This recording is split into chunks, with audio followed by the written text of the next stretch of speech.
The new protest camp of Bab al-Karama in the village of Beit Iqsa was destroyed by the Israeli soldiers at 3 a.m. on Monday morning. At 8 p.m. in the evening, the protesters were handed a demolition notice for the new-built mosque on the land. Around 30 army vehicles alongside a bulldozer stormed the camp and didn't allow journalists to take pictures of the demolition.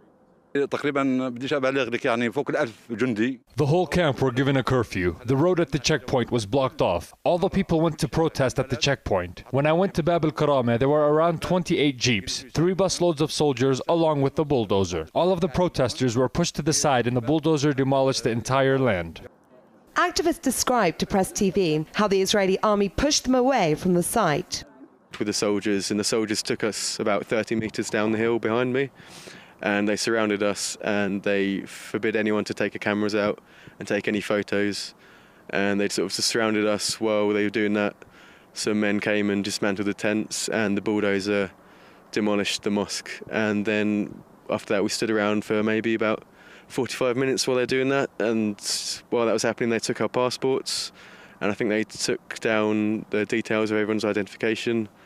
And then they just left. Local residents had established the site, inspired by similar protests in Bab al-Shams, in order to ask the international community to support their cause in preventing the Israeli army from building a wall that will isolate them from 96% of their land. As you can see from the devastation around me, the Israeli army stormed this village at 3 o'clock in the morning, destroying this mosque behind me alongside the tents. In their steadfastness, the Palestinians are continuing their protest, this time by planting 400 new olive trees in the area on Friday. Nell Burden, Press TV, Beit Iqsa.